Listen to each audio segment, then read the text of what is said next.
Hello students and welcome to DAV Moyle Public School. Let's begin an online session of Standard 10th Science with your teacher Mrs. Vandana Ghagre. Dear students, today in the lesson Electricity, we will see the last topic of this lesson, that is electric power, and then we will revise what we have learned with the exercise.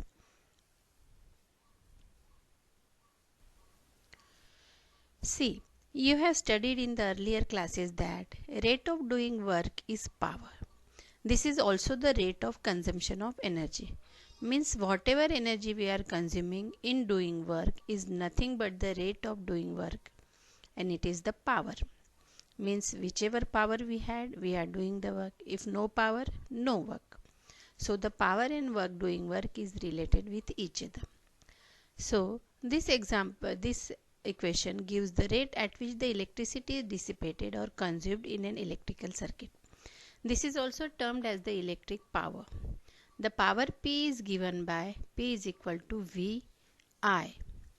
P is equal to, what is the value of P in terms of R?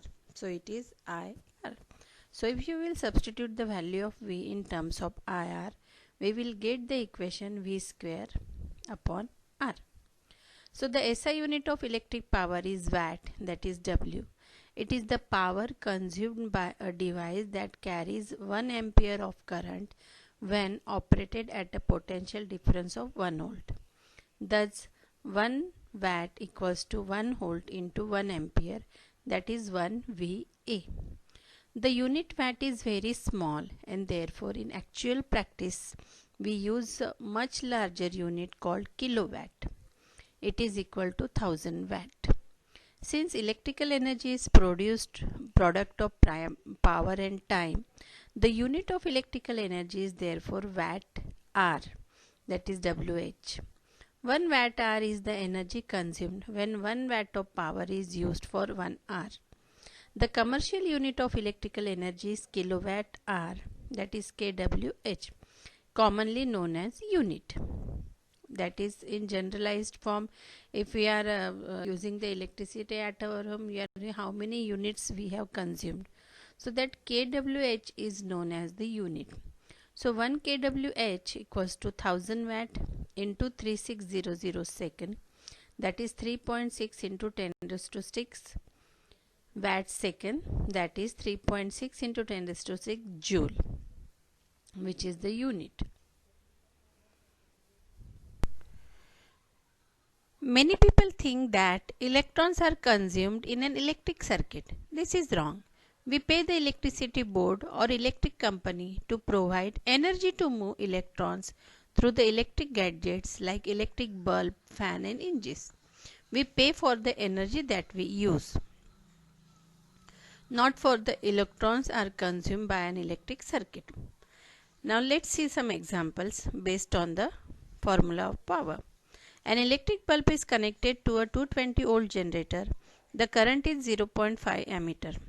What is the power of the bulb?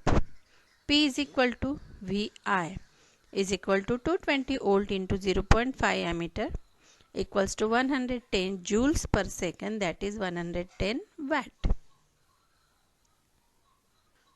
See the second example. An electric refrigerator rated 400 watt operates 8 hours per day. What is the cost of energy to operate it for 30 days at rupees 3.00 per kilowatt? Now per kilowatt hour means actually the unit.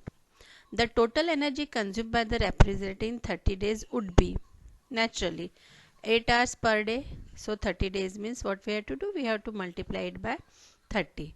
So 400 into 8.0 hour per day into 30 days, that is 96,000 watt per hour.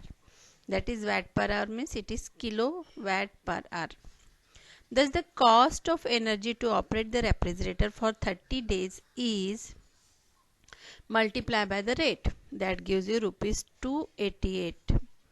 So this is the cost of energy. Now the some questions which are based on this topic is given below. What determines the rate at which energy is delivered by the current? And a small example for you, an electric motor takes 5 ammeter from 220 volt line. Determine the power of the motor and energy consumed in 2 hours. So it's a very easy example, dear students. Try to solve it. Now in this lesson what we have learnt is summarized here in these slides. A stream of electrons moving through a conductor constitutes an electric current conventionally. The direction of current is opposite to the direction of flow of electrons.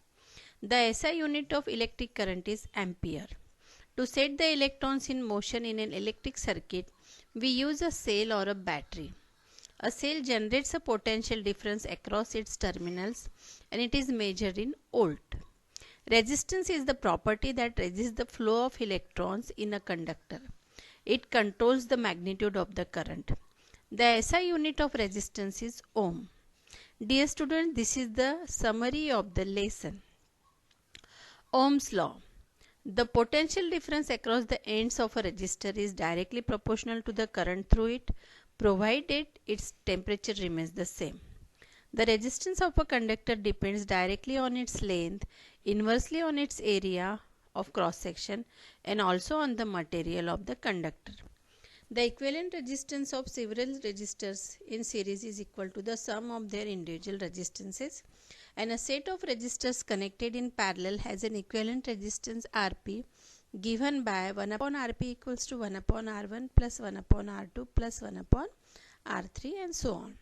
The electrical energy dissipated in a resistor is given by W is equal to V into I into T. The unit of power is watt.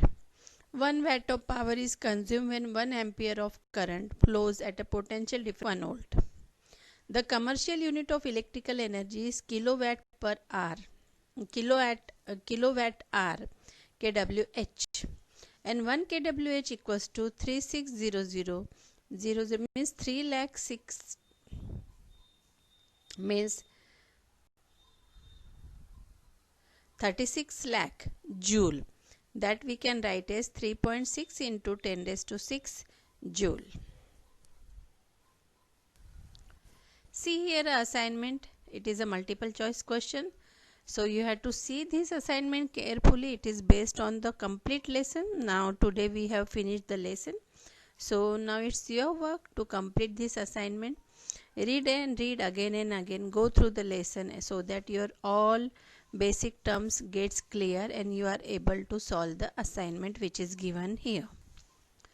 So here some problems based on the formulas which you have studied in this lesson.